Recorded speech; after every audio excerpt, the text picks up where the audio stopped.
Hali ya jiji la Dar es Salaam kwa ujumla ni shwari, na shughuli mbalimbali za kiuchumi, za kisiasa na kijamii zinaendelea vizuri.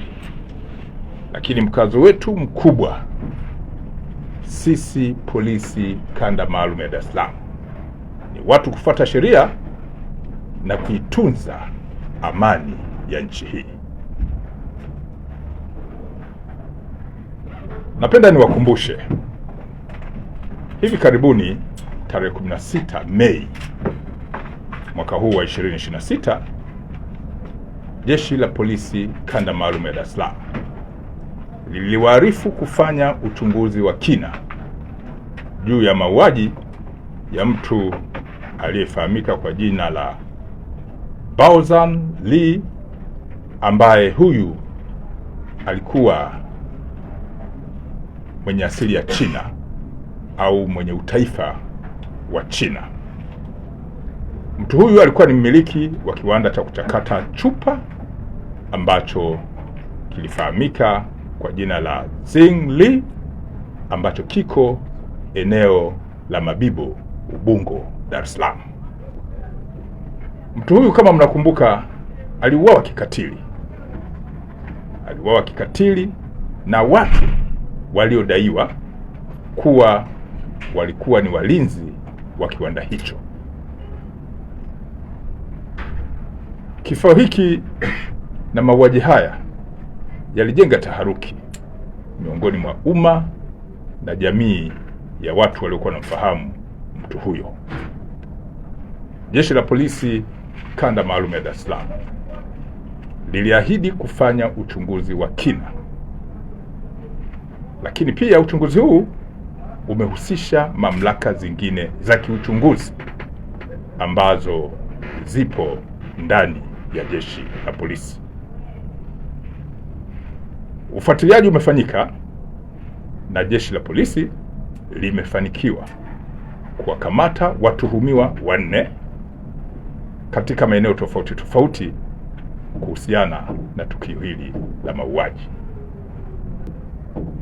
Watuhumiwa hao wote 4, baada ya kukamatwa, wamehojiwa kwa kina kwa kuzingatia mifumo ya kisheria na wamekiri kula njama kwa pamoja, baadaye wakamvamia usiku, kumshambulia na baadaye kumuua mtu huyo, baada ya kuwa wamemwibia kiasi cha pesa, kwa mujibu wa wao, kiasi cha pesa cha shilingi milioni 9.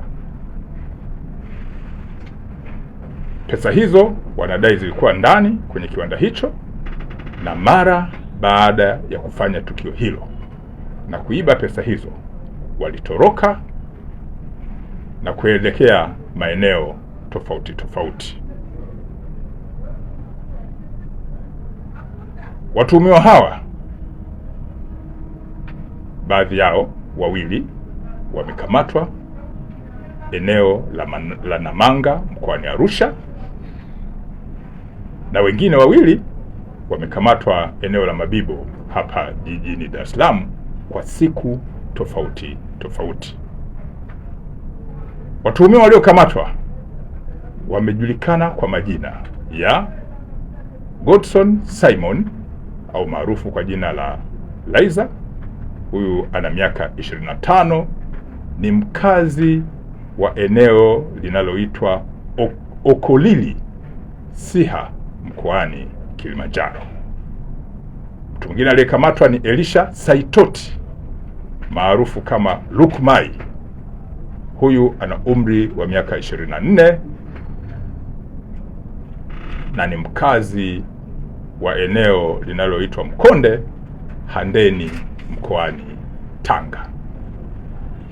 Mtu mwingine aliyekamatwa amefahamika kwa jina la Godfrey Laban maarufu kama Molel, mwenye umri wa miaka 30, ni mkazi wa Makongo, Kinondoni, hapa jijini Dar es Salaam. Mtu wa mwisho aliyekamatwa amefahamika kwa jina la Godson Pinel maarufu kama Isika, mwenye umri wa miaka 24, naye ni mkazi wa Kigamboni, jijini Dar es Salaam. Watuhumiwa hawa, baadhi yao baada ya kukamatwa wamekiri kutenda tukio hili, na baadhi ya pesa wamekiri kununua ng'ombe ambao wamewaonyesha, ambao wamechukuliwa na taratibu za kisheria, ikiwemo na mifumo ya kisheria jinsi ya kufanya record ya vielezo hivyo itafanyika. Baadhi yao pesa walizozipora wamedai kununua ng'ombe, na ng'ombe hao wamewaonyesha. Watuhumiwa wote hawa ambao wamekamatwa wataingia kwenye mifumo ya kisheria, ikiwa ni pamoja na kuishirikisha ofisi ya mashtaka ichambue hiki kilichochunguzwa, na baadaye wafikishwe mahakamani haraka iwezekanavyo. Jeshi la Polisi Kanda Maalum ya Dar es Salaam linaendelea kutoa wito watu kujiepusha na vitendo vya kihalifu. Narudia, Jeshi la Polisi Kanda Maalum ya Dar es Salaam halina huruma na wahalifu. Narudia, Jeshi la Polisi Kanda Maalum ya Dar es Salaam halina huruma na wahalifu. Litaendelea kuwashughulikia wahalifu kwa mujibu wa sheria na kuhakikisha kwamba ushahidi ukipatikana watakamatwa na kufikishwa kwenye mamlaka zingine za kisheria ili hatua zizidi kuchukuliwa. Uhalifu mara nyingi huwaingiza wahusika kwenye misuguano mikubwa ya kisheria. Narudia, uhalifu mara kadhaa huwaingiza wahusika kwenye misuguano mikubwa na mikali ya kisheria. Naendelea kuwashukuru wananchi mbali ambao walichukizwa na tukio hili na ambao kimsingi wametupa ushirikiano mkubwa, wakishirikiana na mamlaka hizi za kiuchunguzi na kufanikisha kukamatwa kwa watuhumiwa hawa ambao watafikishwa kwenye mamlaka za kisheria zingine ikiwemo mahakama. Asanteni kwa kunisikiliza.